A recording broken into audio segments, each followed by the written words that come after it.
Hey everyone, welcome.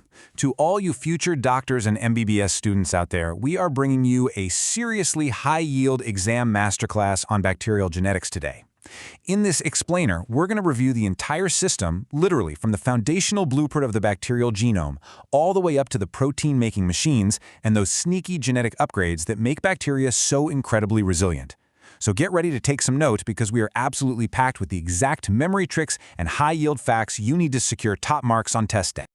All right, let's just jump right into the syllabus. We've got 6 core modules on the docket today: bacterial DNA structure, DNA replication, RNA and genetic codes, polypeptide synthesis, plasmids and episomes, and we'll wrap up with plasmid classification.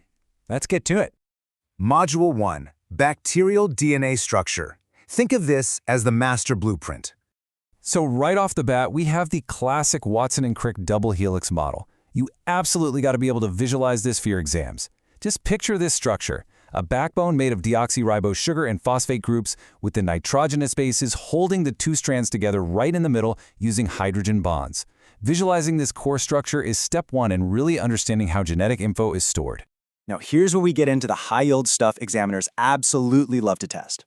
Unlike our own eukaryotic cells, bacterial DNA is typically a single haploid circular chromosome, and it is heavily supercoiled. It completely lacks basic proteins. And remember, bacteria don't have a true membrane-bound nucleus, right? The DNA just sort of sits there in an irregularly shaped region called the nucleoid. Oh, and definitely underline this last point in your notes. While almost all bacteria have 1 chromosome, Vibrio cholerae is a famous exception that actually has 2. They will test you on that. Okay, watch out for this classic multiple choice trap. Examiners love trying to trick you on the difference between a nucleoside and a nucleotide. A nucleoside is just the sugar and the base. That's it. To make it a nucleotide, you need that extra phosphate group. A super easy memory trick for this: just think that the T in nucleotide stands for 3 components. You'll never miss it again. You've also got to memorize these pairings and their bonds. Adenine always pairs with thymine using double hydrogen bonds. Guanine pairs with cytosine using triple hydrogen bonds. And because of this incredibly strict pairing rule, in any double-stranded DNA molecule, the amount of adenine perfectly equals thymine and guanine equals cytosine. Moving right along to Section 2, DNA replication mechanisms. Basically, how the code gets copied. You really need to know the difference between the 2 main ways this replication happens. Bidirectional replication is kind of your standard method. The DNA helix unwinds at a replication fork, and synthesis just chugs along in both directions. You'll see this in standard E. coli replication. But whatever you do, don't forget the rolling circle mechanism. This highly specialized method happens specifically during bacterial conjugation, which we'll touch on in a bit, and during the reproduction of viruses.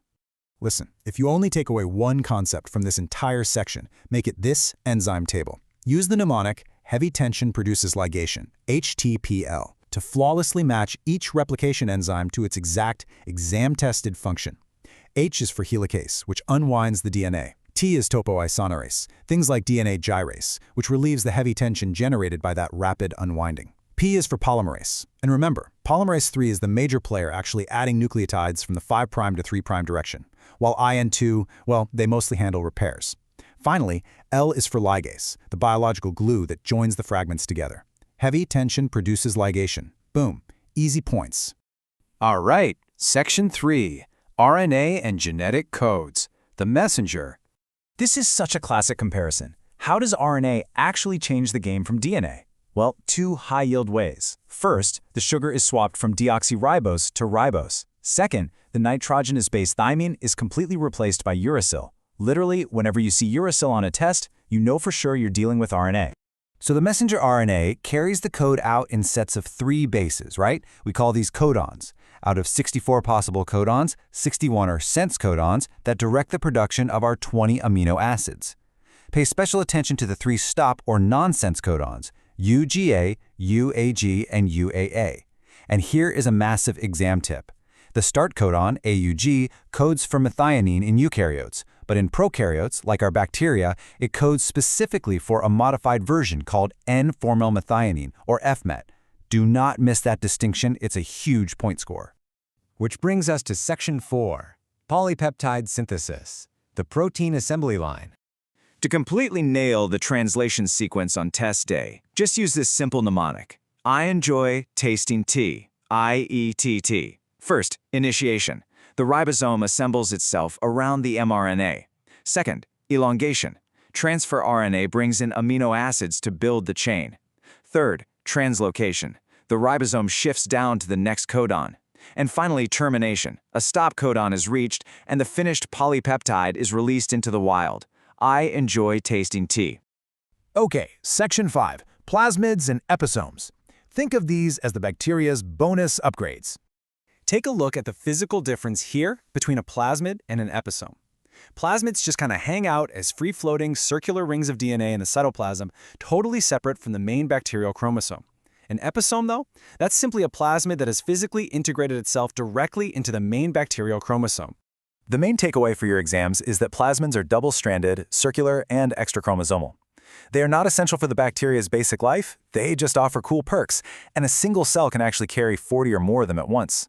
They replicate completely independently of the main chromosome, which means they behave as replicons. Actually, scratch that, don't just remember replicons. You absolutely need to know the term curing. Curing is the process of eliminating plasmids entirely from the bacteria. It can happen spontaneously, or scientists can induce it artificially using treatments like acridine dyes or radiation. Finally, Section 6, Plasmid Classification and Vectors, Form and Function. Examiners really want to see if you understand how these plasmids are grouped based on their behavior. First up, can they self-transfer? Conjugative plasmids literally have the genes to build a conjugation tube and send themselves to other bacteria. Non-conjugative plasmids? They're stuck exactly where they are. Second, we look at compatibility. Compatible plasmids can peacefully coexist inside the same cell. Incompatible plasmids, however, share the exact same replication mechanisms. This means they compete with each other, and eventually one gets pushed out and lost. Now let's look at the functional classes. I want you to use the mnemonic fast resistance creates virulent microbes, FRCVM, to quickly recall the 5 main types. F is for fertility plasmids, containing the TRA genes for conjugation.